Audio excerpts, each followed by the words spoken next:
Hello everyone, it is Tuesday, and you know what that means, don't you? Our favorite talk show. It's our favorite talk show. You know why?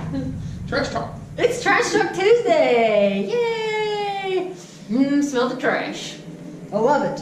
It's stinking up in here today. We got a good one, Doc. Are you ready for this? I'm ready. Hey, and by the way, shout out to Fawn. She's one of our Facebook friends, and she always likes our videos, and she's always commenting, and she's just so nice. And Charlotte, of course, she also does, so I just wanted to say hi to you because she likes Trash Talk Tuesday, so hey, Fawn. Hey, girl. All right, so, are you ready? Yes. For this big time stinky trash. So this is the title. This was an article published by ABC News on August 3rd from the Associated Press. A hospital system pays $65 million to settle Medicare billing claims, and it agreed to do this from overbilling in California. Did you read the article? Yes. Okay, so what are your thoughts on the whole deal? They're guilty. They're guilty? Yeah. Okay. They did it. So what do you think happened? Well, if you read the whole article, at the bottom it says, well, we're going to pay the fine, but we express no wrongdoing, which means you're guilty.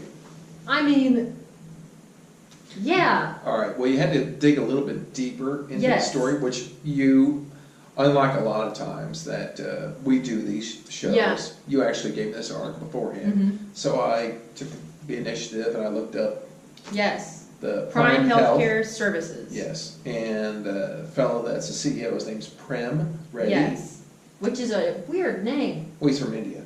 Oh, okay, well, sorry. Yeah, he's from India, he's a cardiologist, and he started Prime Health back in the 70s, mid-70s, and with a hospital out in Las Vegas, Nevada, and all that stuff. But anyhow, what was interesting, now I read the article and everything, I'm like, maybe there's something to it, maybe there's not, I don't know. So I dug a little bit deeper. Anyhow, I found out that Prime Health, the hospitals, they are in what they call the 95th percentile for septicemia. Now, what septicemia means is blood-borne infections, urinary tract infections that spreads to the blood, pneumonia, septicemia, just horrendous infections, okay? Well, they're in the 95th percentile. Now, what that means, because a lot of people are not statisticians, means that a ton of their patients have sepsis in their hospital system. That's a lot. Well, it is, and it pays very well. So that's the upcoding that they did? Yes. Okay, so could you translate that for everybody watching? So basically this healthcare service provider upcoded the diagnosis. Okay. All right. What it is this. Okay. So if you come into the emergency room and you're like, well, I might have a urinary tract infection, but I'm running a fever. Okay. So I do a urine culture on you, and sure enough, you got bacteria in your urine, and I'll put you on antibiotics. And I did blood cultures to see if you have bacteria in your bloodstream, but you don't. Okay. But I upcoded it to septicemia because you're running a fever. Because of a urinary tract infection. And because Medicare pays more for... Not just a little bit. A ton. A whole lot more. Okay. We're talking the difference about $10,000, $15,000 per admission to the hospital. Wow. Yeah. So it's just a big time playing in the system. Yeah, and this guy has 50 hospitals or something like 45 that? 45 hospitals, 14 states, 17 of which are in California. Yeah, so I mean, if you do it, 10,000 times, we're talking about $50 million. Yeah. Yeah. So basically what you're trying to say is Prime Healthcare Services saw patients as dollar signs. Everybody was getting upcoded, which means everybody was receiving a diagnosis that exceeded what was actually the prime reason they were in the hospital, or at least they pretended it was associated in some way with some type of billing that would pay out more. Correct. What the heck? No. Here comes the trash. What's that? Every hospital does this. Oh, yeah. Well, of course they do. They just got caught. Yeah, because they were doing it at a rate that was exceedingly higher it was than crazy. most individuals. It was crazy. 95%. Yeah. But trust me, all hospitals do this. They have to, and it's a game with Medicare. Yeah. Medicare ratchets down the screws every year. You go to the hospital, and here's a perfect example. You go to the emergency room and say your emergency room bill's $4,000. Medicare will pay about $1,500. And at $1,500, they can still make money. And this happens all the time. So they can make money at Medicare, but hospitals' jobs, their billers, their coders, their chief financial officer, their job is to make the most amount of money for the hospital. And they will push those rules. About 20 years ago, I didn't get hooked up in this lawsuit, but it was at a nursing home. They called it a bladder prosthesis.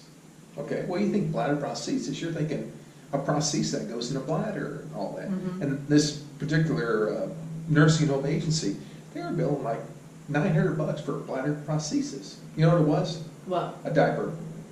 Whoa. Yes. That's a pretty high-tech name. It is. For a diaper. Yeah. Yeah. So no, there's. Maybe that's why they cost so much Huggies. They're actually Huggies are bladder prosthesis, and they're not just diapers for babies. Michelle, only you could come up with something like that. Ask moms out there. Diapers are hot. Yeah. It does cost $1,000 a month for diapers. It's ridiculous because it's a bladder prosthesis. It is. Urinary bladder prosthesis. Jeez. Yeah. So here's my question. So you're saying Medicare pays up to, you said $1,500 typically? Well, you know, they pay about a third of what a hospital would normally bill. So then what they're trying to do to make up the difference is someone who has a lesser issue, they're trying to upcharge there to make up all the difference to kind of even it out and then I get profit. I get it. And here's where the issue is. Half the people that go to the hospital don't have insurance, so which means half the people are not going to pay. Yeah. Okay, so you can just take, if the hospital makes, say, $100 million a year, they're going to lose $50 million because people are not going to pay. Now they can declare bankruptcy, say I can't afford it, we turn it over to collections, whatever. They're not going to get paid. So the hospital's budget is this. It is $50 million. That's what they're going to have to survive on. And it's okay. So when they're doing that, the game they have to play is with insurance companies, Medicare, and everybody else is push the charges out as much as they can to pay for the people they can. Yeah, so it's a little bit It of is a shuffle. No, it's a form of socialism. Jeez. And the government and insurance companies drove us to do this. Yeah. Well, just like most government interventions on industry, people are going to find a way around it. Well, they will. Make theirs. Yeah, sure. You look at some of the most lucrative contracts out there. With highway departments, aerospace, naval, anything that has to do with the military. These people make billions on the government. Yeah. But in medicine, it's actually much worse because I don't accept Medicare and Medicaid, so the government can't audit me per se, not from the OIG, Office Inspector General. They can't audit me, but I know physicians in the past that have been audited, but this is what they do. They'll go into a doctor's office and they might review 100 charts, and out of 100 charts they'll find 10, and of those 10, now you got to follow the kind of the math here, out of those 10, they'll say, well, you overbilled 20%. And so let's take that 20% that you overbilled, multiply it over 10 years per 100 patients. This is what you owe us. Oh. It is. Wow. I mean, I feel for these docs that have to accept Medicare. And you're talking about cardiologists, orthopedic surgeons, oncologists, radiologists, all these doctors that have to go through this nightmare. And then you have these new politicians like Bernie Sanders and this other crazy idiot from New York, Cortez, says Medicare for all. Yeah. They're wacko. Yeah. You don't want to do this. Yeah. Well, and here, I know you're talking about the doctors, but then you've got all these patients who are sort of just... Michelle, it's much worse than that. Caught in the middle, dollar signs. I can't find a physician in Joplin, Missouri that will accept a new Medicare patient. It's amazing. That is what your Medicare's worth. Nothing. That's so sad. It's too much of a headache. Doesn't pay enough. The reimbursement's terrible. These doctors are better off to just shut their doors and not see anybody. Get a job working someplace else. Yeah. And then, of course, the other argument is, well, you guys are making all this money anyway. You should just do it for free. Yeah. I'm not saying that's mine, but I'm just saying. That's what people say. You know what, Isn't it? if I accepted Medicaid in the state of Missouri, Yeah, you know what they pay me per visit? nothing. If you came, no, they're gonna pay me. Okay. If you were on Medicaid, you Yeah. came into my office in the Yeah. state of Missouri, say you had a sore throat, cold, you know, Yeah. blah, blah, blah, I had to look at your ears, make a chart, blah, blah, blah, I had to code it, file it, send it electronically to the state of Missouri, $15. It's a lot. $15? No, I mean, a lot of work Yeah. for $15. Give me that pen. No! All right, so that being said, I Yeah. can see 4 people an hour. Yeah, So I make $60 an hour. yeah, Well, I have, what, 6 people working for me? yeah, My payroll's more than that. yeah. So I have to shut my doors and I can't see anybody. It's just, there's just no way. No. Yep. And these people that are in the government that think that Medicare and Medicaid is the answer to our healthcare crisis in America, they're Doesn't wrong. sound like it is. No. There's Wow. not gonna, and if I leave practice, because I have nurse practitioners that work for me, Yeah, if I leave practice, they can't practice when I'm attending. They're out of a job. yeah. So if all the doctors retire and quit because of this, Mhm.